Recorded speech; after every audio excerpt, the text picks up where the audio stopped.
Selamat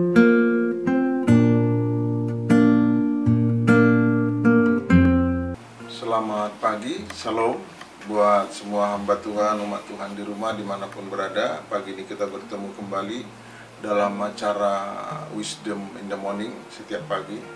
Hari ini adalah tanggal 3, kita mengambil Amsal 3 ayat 25 dan 26. Demikian firman Tuhan saya bacakan buat kita. Janganlah takut kepada kekejutan yang tiba-tiba atau kepada kebinasaan orang fasik bila itu datang. Ayat 26. Karena Tuhanlah yang akan menjadi sandaranmu dan akan menghindarkan kakimu dari jerat. Bapak saudara yang diberkati Tuhan, dikatakan di sini jangan takut. Lalu dikatakan lagi kepada keterkejutan yang datang tiba-tiba bila itu datang. Keterkejutan kepada orang, kepada kebinasaan orang fasik. Ada catatan kepada orang fasik. Jadi kebinasaan, keterkejutan hanya buat orang-orang fasik. Kenapa? Dikatakan karena Tuhanlah yang akan menjadi sandaranmu. Bapak Ibu Saudara diberkati Tuhan. Berbicara tentang keterkejutan, bahwa keterkejutan ini dikatakan tiba-tiba, tidak ada tanda-tanda. Banyak keterkejutan terjadi hari-hari ini, pandemi. Seluruh dunia terkejut, di India terkejut. Hari-hari, bulan-bulan, tahun-tahun sebelumnya ada peristiwa Poso, ada peristiwa Ambon, bahkan di Irak, di Suriah terjadi keterkejutan, pembunuhan yang tidak lazim, yang tidak masuk di akal, dipenggal dan seterusnya dan seterusnya. Itu membuat orang terkejut. Tapi dikatakan tadi peristiwa-peristiwa tersebut nggak bisa dihindari.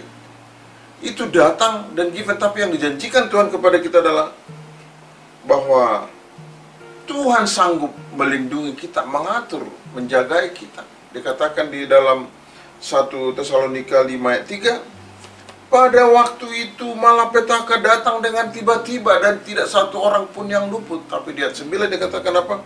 Ia mau menyelamatkan kita dengan anaknya Tuhan Yesus Kristus. Bapak Ibu Saudara diberkati Tuhan, hanya orang fasik, hanya orang yang tidak mencari Tuhan.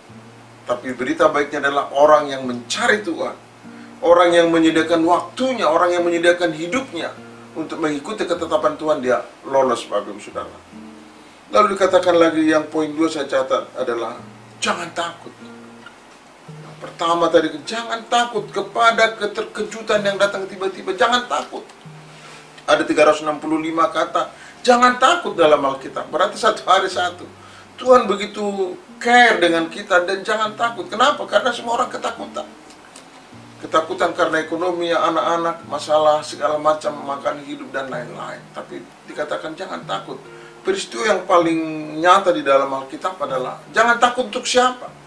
Kalau dia jahat, dia tidak berubah, dia pasti takut. Kalau dikatakan jangan takut, dia akan takut terus. Tapi bedanya adalah, contoh di Alkitab adalah tentang Yakub. Yakub punya abang Esau dan dia sedang lari dari Esau karena Esau sedang marah karena Ishak punya anak yang memberkati, harusnya Esau diambil oleh Yakub, dan Yakub lari bertahun-tahun dan dia ketakutan ketika dia mau pulang menemui saudaranya Esau. Ketika dia tertidur dan bermimpi di suatu tempat, dia ketakutan karena suatu hari malaikat datang. Ketika dia terbangun, dia tangkap itu malaikat dan dia berkata, jangan tinggalkan aku. Tapi malaikat itu mengatakan, jangan takut. Siapa yang mengambil engkau dari ujung bumi? Siapa yang menyelamatkan engkau? Dan aku pun tidak akan menolak engkau, aku memilih kamu. Dan hari ini, di dalam Kejadian 32, 22 dan seterusnya dikatakan, malaikat itu mengatakan, mulai hari ini engkau berganti nama menjadi Israel. Dari Yakub menjadi Israel. Ada perubahan orang, ada perubahan sikap. Dari tidak takut Tuhan, dari orang yang tidak menghargai Tuhan, dari orang yang tidak biasa baca Alkitab menjadi biasa baca Alkitab. Dan disitulah dia dikatakan jangan takut. Dan dia benar-benar tidak takut karena Tuhan yang mengambil rasa takutnya. Bapak Saudara yang diberkati Tuhan, ini adalah berkat buat kita melalui ATM setiap pagi datang kepada Bapak Saudara. Tuhan mengatakan, Tuhanlah yang menjadi sandaranmu. Sandaran itu apa sih? Kalau kita melihat suami istri atau seorang yang jatuh hati, seorang perempuan menyandarkan kepalanya ke bahu sang pria atau suami, itu dia merasa nyaman, atau seorang anak kepada papanya. Itu bicara soal hati. Hati ini bisa bicara soal melankolis, Ada juga pragmatis, ada pragmatis. Itu soal hati. Tapi ada juga yang gila gitu. Tapi yang dimaksud di sini adalah hati yang mengikuti perintah Tuhan. Dan dikatakan yang menghindari kaki kita dari malapetaka itu adalah firman, adalah sikap hati kita kepada Tuhan. Bapak saudara yang diberkati Tuhan, Amsal 3:25-26 adalah Amsal yang disampaikan oleh Raja Salomo. Pesan Raja Salomo kepada kita semua adalah jangan takut, Tuhan akan menyertai engkau. Itu dikatakan Raja Salomo sebelum Yesus datang, ribuan tahun sebelumnya. Kita apabila hidup bersama mengikuti ketaatan akan Tuhan, melaksanakan kehendak Tuhan, kita akan selamat Bapak Saudara. Mari jalankan ketetapan-ketetapan yang disampaikan oleh firman Tuhan. Saya mengajak Bapak Saudara untuk rutin baca Alkitab, memperbaiki hubungan suami istri, anak-anak, tetangga dengan mertua kita, itu penting. Lakukanlah tanpa pamrih, lakukanlah dengan kasih. Mintalah kekuatan dari Tuhan. Setelah diperbaiki semua, baca Alkitab dengan teratur, teliti, gali firman Tuhan.